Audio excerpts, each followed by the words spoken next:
Salut, c'est Zéra. Aujourd'hui, on se retrouve pour un top 10 2023. Donc, ce que j'ai aimé en 2023, c'est pas forcément des sorties, etc. C'est ce que j'ai lu en 2023 et que j'ai aimé. On va commencer de ce que je n'ai, on va dire, moins aimé. Non, parce que c'est quand même que des coups de cœur, donc c'est tout ce que j'ai adoré, mais on va dire du moins au mieux. Et on va commencer par les mentions honorables.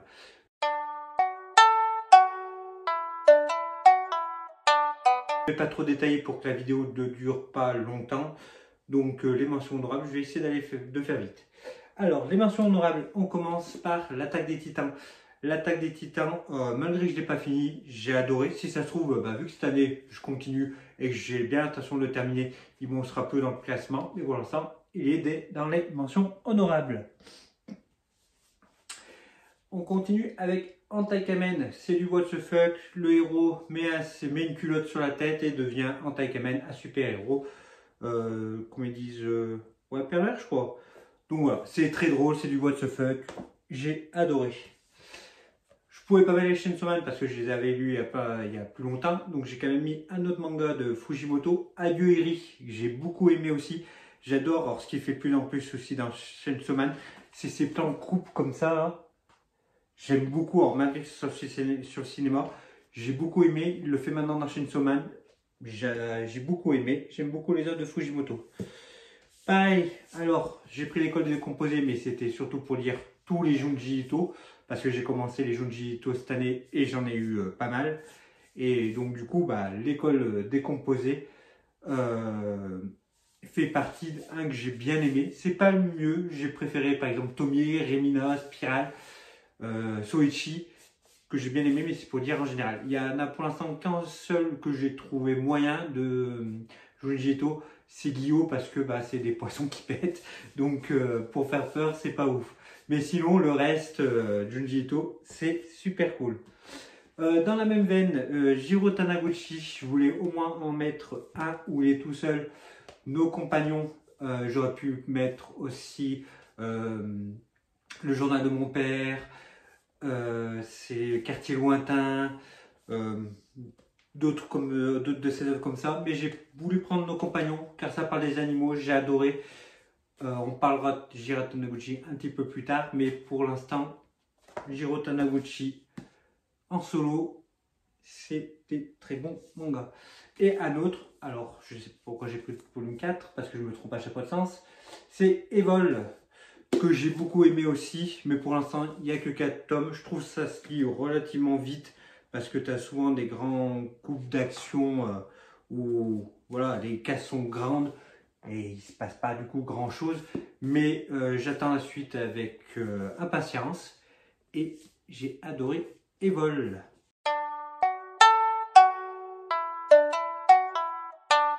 On passe au top 10 et en 10e position, on a adoré Killer Shack in Another World. C'est de la fantasy où une avocatrice va se retrouver, une avocatrice complètement nulle, doit invoquer sa première créature et la légende dit que ça sera une avocatrice qui va pouvoir tuer le roi démon. Donc la fantasy, on va dire classique. Et cette avocatrice, elle est super nulle, comme j'ai dit, et elle va du coup invoquer un requin tout mignon parce qu'elle a la musique des Dents de la Mer dans la tête. Pourquoi, du comment, on ne sait pas trop. Et en fait, ce petit requin trop mignon a les pouvoirs des films un peu nanardesques, Charnado, comme Sharktopus, des nanars comme ça. Et du coup, se transforme en gros requin qui tue tout le monde. Alors déjà, mon avis est un peu biaisé parce que j'adore les requins de base. Et surtout, j'aime bien les films un peu nanardesques comme ça, comme je disais, Sharknado, Sharktopus. Du coup, j'ai adoré celui-là. Pareil, c'est du what the fuck. T'as des scènes très drôles. Le requin est tout mignon comme ça. Et puis après, paf, il passe énorme et il coupe la tête du monstre. C'est très drôle, ça m'a fait beaucoup rire. Il y a 3 tomes en cours, ça va continuer. J'ai adoré celui du what the fuck. Voilà pour le 10e. Numéro 9, Rooster Fighter, coq de baston. Pareil, c'est du what the fuck. C'est un poulet qui va combattre des monstres géants, des kaiju. Pareil, alors déjà il y a une petite mention, c'est pour les dessins que je trouve super beaux pour quelque chose de what the fuck comme ça. Et surtout, j'ai peut-être pas dans ce volume, mais des fois le poulet on le voit avec des pecs, c'est très drôle, pareil. Ah si, c'est très drôle, c'est pareil, j'ai beaucoup aimé. En plus, je crois qu'il y a 5 volumes, ouais c'est ça. Il y a 5 tomes pour l'instant. Ça prend une proportion un petit peu plus sage, mais en restant dans n'importe quoi. Hein. C'est quand même des poulets qui se battent contre des monstres géants. Mais pareil, j'ai adoré. Numéro 8, Monster, alors que je n'avais pas lu. Pour la petite histoire, c'est qu'il y a longtemps, alors il y a au moins 10 ans, on m'avait offert le tome 7 pour un Noël, mais j'avais pas les tomes précédents, donc du 1 au 6. Et du coup, il restait ce tome 7 tout seul. Et je disais, bon, beaucoup disent que Monster c'est bien, que bah, il faut peut-être que je commence un moment ou un autre. En plus, quand on parlait de Kurosawa, beaucoup disent que ses œuvres sont bien, comme Pluto, comme 20th Century Boy. Donc, je voulais essayer et j'ai pas été déçu. Ça a été super bien. C'est un trieur où on va suivre du coup un médecin qui doit faire un choix. C'est au début de sauver un ouvrier ou un chanteur d'opéra, je crois que c'est ça au début. Et ils disent, bah, malgré que l'ouvrier soit arrivé premier, il fait, bah non, l'autre est plus important, tu t'occupes de lui. Alors il a écouté la hiérarchie, il a fait ça, l'ouvrier est du coup décédé, parce que vu que c'est un très très bon chirurgien, il aurait pu le sauver, mais vu qu'il était sur un autre cas, il n'a pas pu. Et du coup, plusieurs mois plus tard, le même cas se reproduit et il doit décider entre un enfant et je crois que c'est le maire. Du coup, cette fois, bah, ils disent non, l'enfant est arrivé avant, en plus c'est un enfant, il décide de sauver un enfant et le maire du coup meurt, il perd toute crédibilité et cet enfant devient après plus tard un serial killer, quelque chose de très machiavélique où il a une organisation et tout. Et du coup, bah, il perd tout. Tout le monde croit que c'est lui qui a tué des personnes, etc. Parce que l'enfant, en grandissant, bah, va quand même tuer des personnes.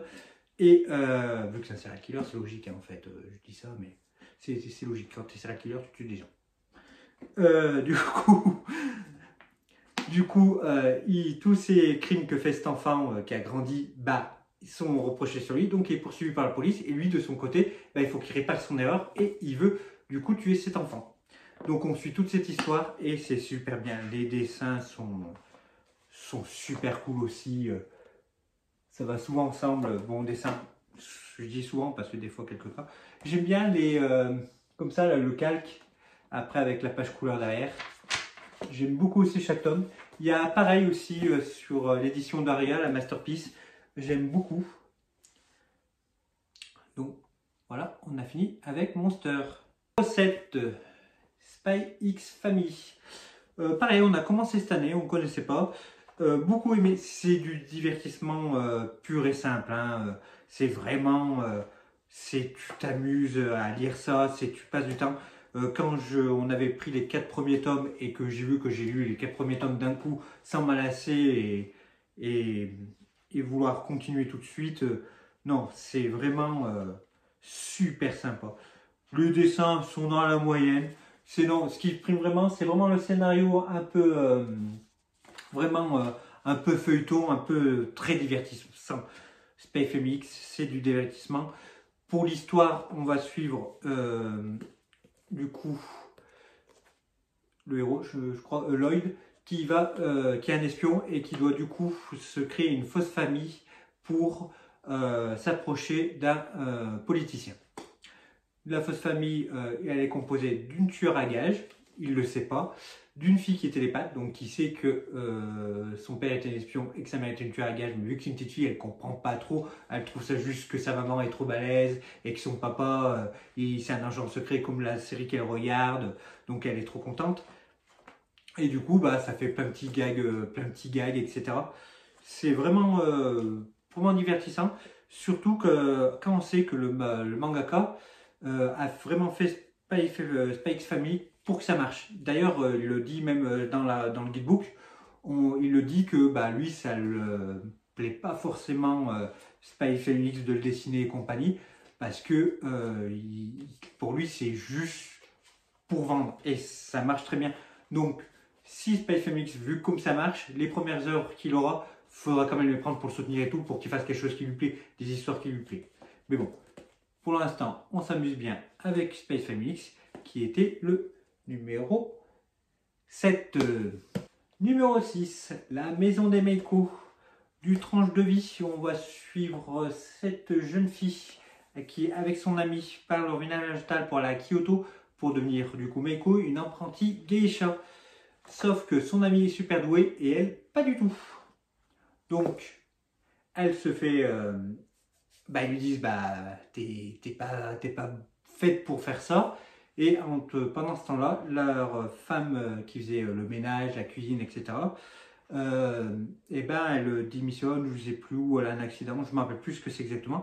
Et du coup, elle va la remplacer et elle va leur préparer des petits plats.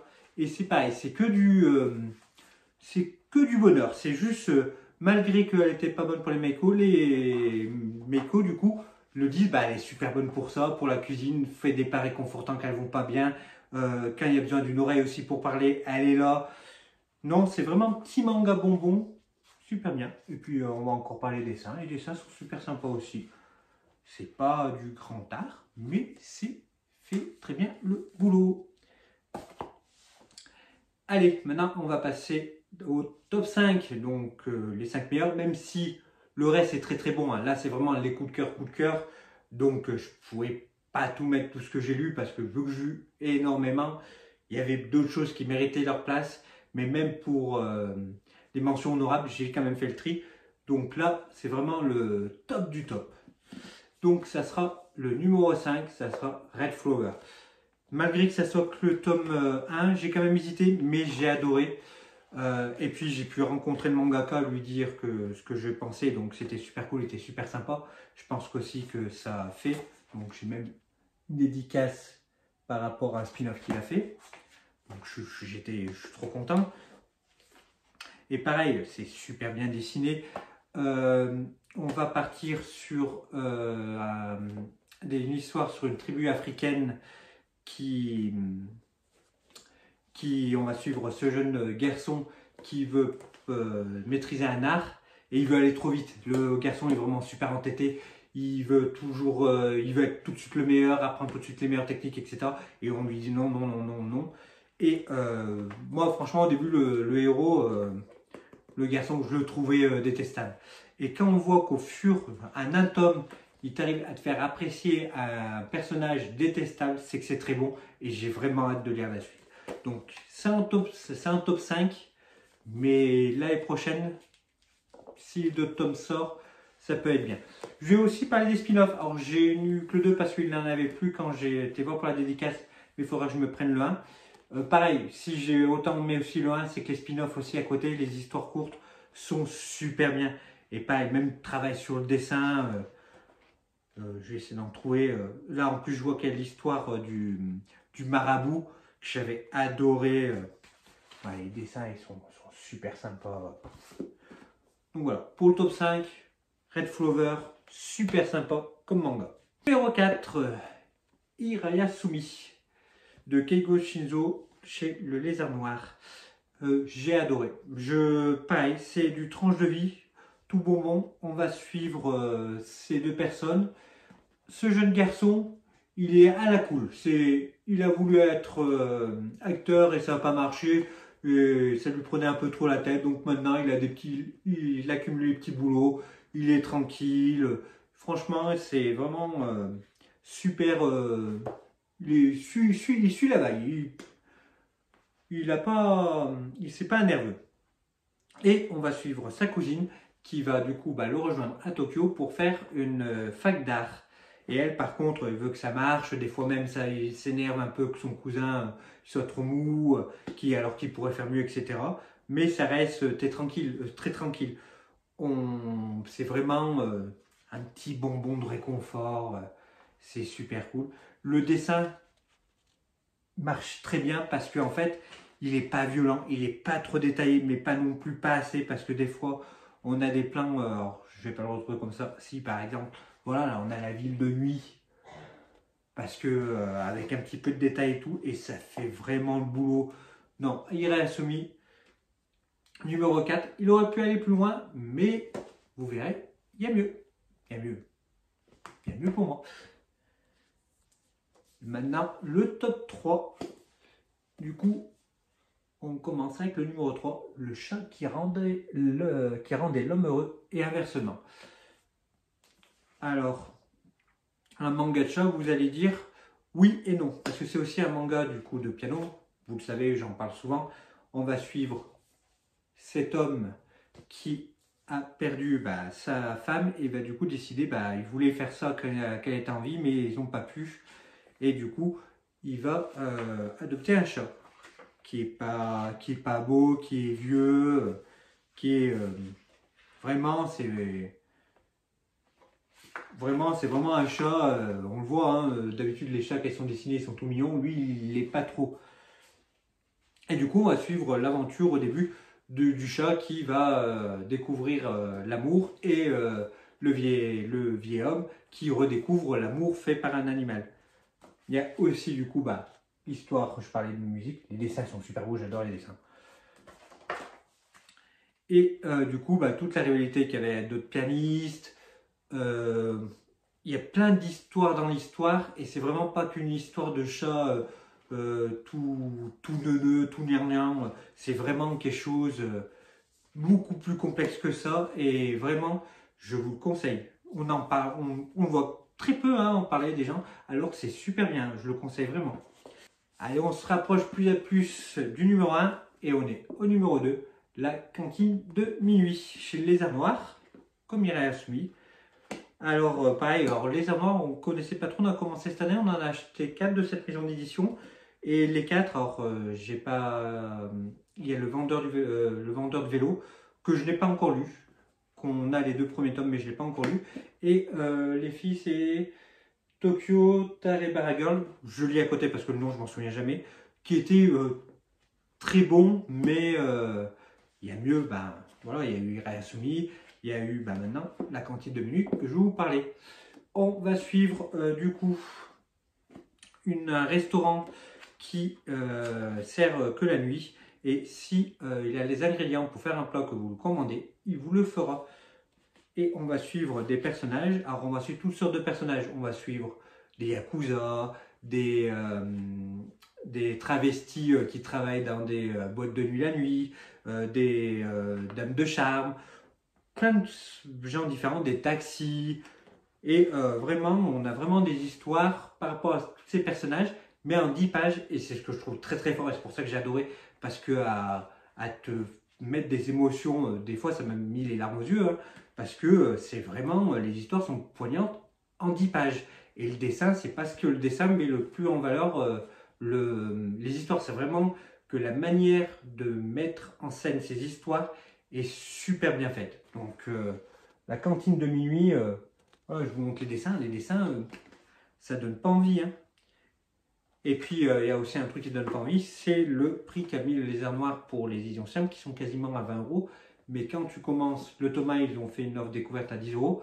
Mais dès que tu commences, c'est vraiment bien. Je conseille vraiment, essayer le Thomas à 10 €, c'est super bien. Là, pareil, on voit cette personne et tout, juste en quelques cases blanches, là, juste qui dévore ses oignons, qui est contente ou qui est triste, c'est super bien. Cantine de minuit, je vous le conseille. Et le numéro 1, j'ai parlé en début de vidéo de Jiro Taniguchi, et parce qu'il était en solo, mais là, dès qu'il est avec une autre personne, on a le sommet des dieux. Dessiné par Jiro Taniguchi, le scénario c'est Baku Yume Makura.